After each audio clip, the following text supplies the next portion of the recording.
I just found out my lifelong chocolate allergy was a lie, and my parents' insane reaction to me confronting them makes me want to cut them out of my life. Ever since I was a little girl, my parents have told me that I am allergic to both milk and chocolate. The story goes that I broke into severe hives on my very first Halloween.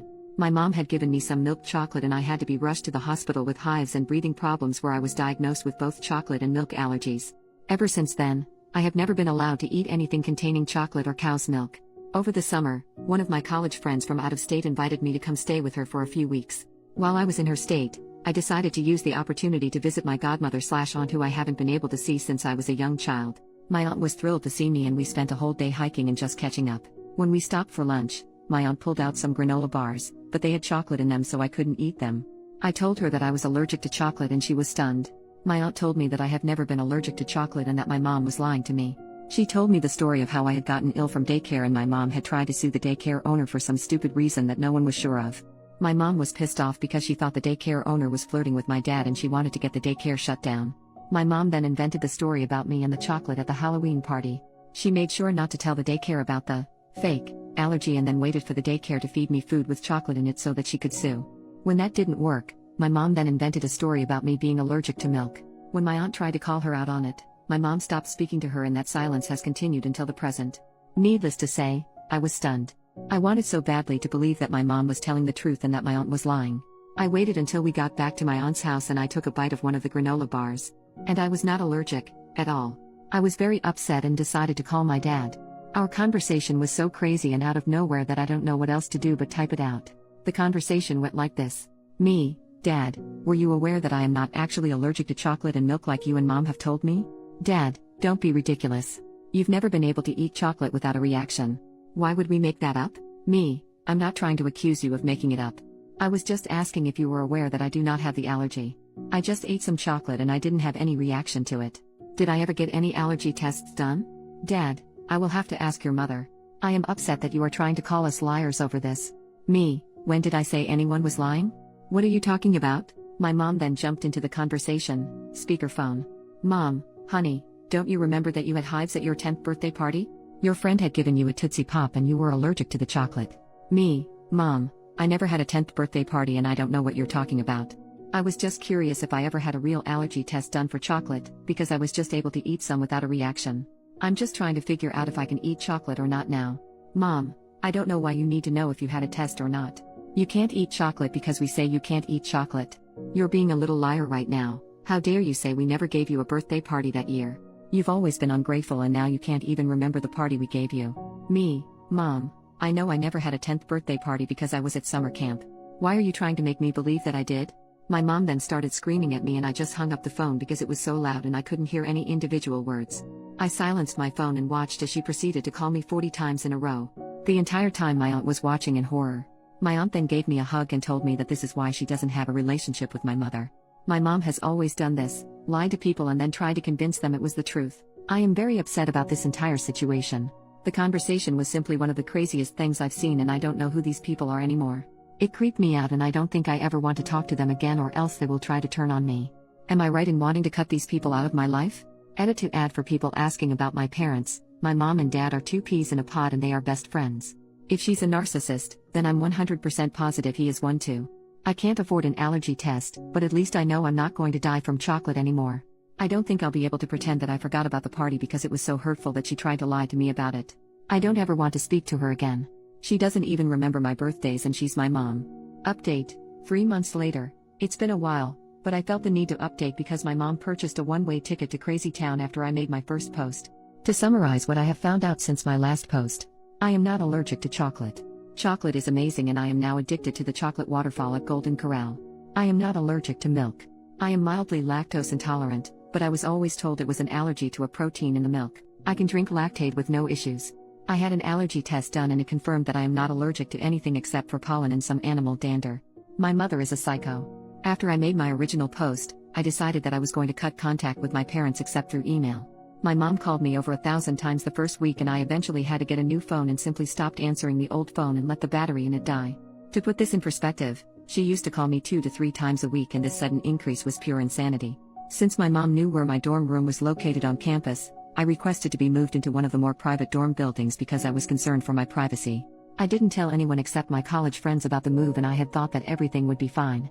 Everything was fine for a few weeks, until I got a call from one of the adjunct professors to help tutor one of the new students. My school has a master tutor list, and any student can call the tutors and arrange for help for free. Us tutors are paid by the school. I told the adjunct that I would meet the student in the library in a few and grabbed my books and walked over to the library. Lo and behold, the new student was my mom. My mother decided that she would enroll in classes as a student in order to contact me. When I saw her, I froze and immediately tried to leave the library, but she followed me outside and wouldn't leave me alone. I eventually managed to duck into one of the fraternity apartments and was able to lose her, but she has been basically stalking me on campus ever since. I tried to report her to the school, but the campus police told me that since she never made any threats, that there's nothing I can do. I tried reporting her to the normal police as well, but was told the same thing. My mom has not left me any voicemails or texts or anything at all that I can use to prove what she's doing. My RA has ensured that my mom is banned from my dorm building. Only upperclassmen are allowed, and my mom is technically a freshman, but beyond that I am running out of options. My mom posted on Facebook that she is signing up for the same classes as I need to complete my major next semester. She posted her schedule and we're in one of the same classes, and I don't know what else I can do to stop the crazy. She claims that she didn't do anything to hurt me and that I am just lying about the chocolate and milk allergies. My aunt had to go out of the country for work, and I feel so alone with dealing with all of this. My dad has basically ditched and moved out of my mom's house, and I haven't been able to get in contact with him either. Any ideas for how to stop the crazy? Second update, 10 days later. My mom is in the hospital right now because she became suicidal after a meeting with me and our university. I feel so guilty. Hi there. It's my first time posting here because I was hesitant to give my mom the narcissist label. That being said, I don't really have a better term to describe her behavior, and a ton of people pointed me to this subreddit after I posted on the relationship subreddit about my mom. To summarize, my mom and dad lied to me and told me I had allergies, chocolate and milk. I believed them for years until I met my estranged aunt and she spilled the beans and revealed the web of lies created by my mother. I decided to go no contact with my parents, and my mom snapped and enrolled at my university and was basically stalking me and enrolling in the same classes I need for next semester. I contacted the student affairs department and they arranged a meeting between myself and my mom regarding the stalking. At the meeting, the administrator heard both sides of our stories and pretty much caught my mom in another lie. My mom had her best poker face on and tried to claim that she hadn't contacted me in months. She denied that she had called me repeatedly, denied that she ever tried to get tutoring from me, denied everything she did. She tried to act like she was the victim and that I was just a mean and disrespectful daughter who hated her mom. And that's when I got out my phone and showed the administrator the call log from when my mom called me over 1,000 times in a row. This is not an exaggeration, the call log hit quadruple digits. My mom then tried to deny that the number was her cell number, but the administrator looked it up in the student database and it proved she was lying. My mom tried to backtrack, but the damage was done.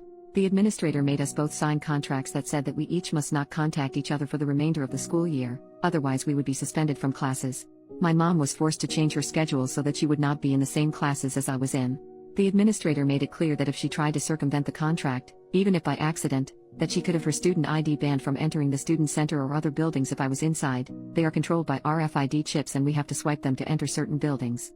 After the meeting ended, I was so happy and I felt free for the first time in weeks.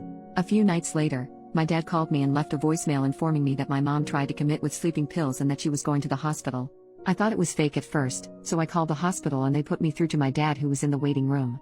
My dad laid into me pretty hard and called me names and stuff about the whole situation, and then told me that if I didn't want my mom to die, I shouldn't have made her life miserable. So that's my Thanksgiving vacation, and I don't really know what to think or do right now.